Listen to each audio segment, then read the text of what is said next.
রাসূলুল্লাহ ইয়া হাবিবাল্লাহ, আল্লাহর পক্ষ থেকে ঘোষণা হয়ে গেছে আপনার উম্মতের কোন উম্মত যদি 1 বছর পূর্বে তওবা না করে তার তওবা গৃহীত হবে না।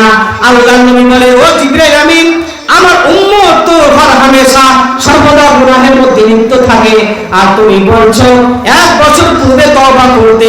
আমার উম্মত 1 বছর পূর্বে তওবা করতে পারবে না, আর 1 বছর গুনাহমুক্ত থাকতেও পারবে না। তুমি আবার ফিরে যাও। জিবরাইল আমিন আল্লাহর কাছে ফিরে যায়, গিয়ে বলে, ইয়া আল্লাহ, তোমার হাবিব বলেছে তার উম্মত নাকি 1 বছর পূর্বে তওবা করতেই পারবে না। আপনি বলেন এখন তাদের জন্য কি অফার রেখেছেন?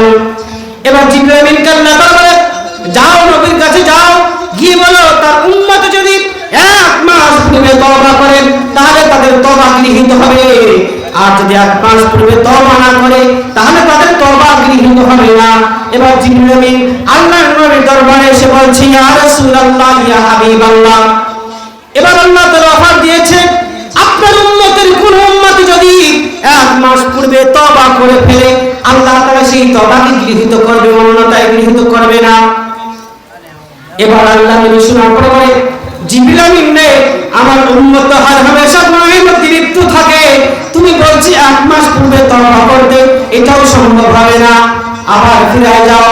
আবার জিবরাইল আমিন আল্লাহর দরবারে ফিরে এসে আল্লাহর নবীকে বলছি, ইয়া রাসূলুল্লাহ ইয়া হাবিবাল্লাহ, এবার আল্লাহ তাআলা বলেছে আপনার উম্মত যদি 1 সপ্তাহ পূর্বে তওবা করে আল্লাহ তাআলা সেই তওবা কবুল করে নেবে।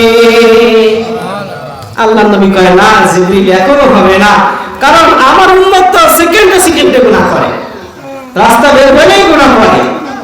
এখন তার মোবাইল ফোন চলে আসছে, প্রতি সেকেন্ডে গুনাহে লিপ্ত। জিবরিল আমিনকে বলে, ইয়া জিবরিল আমিন, যাও, আবার ফিরে যাও।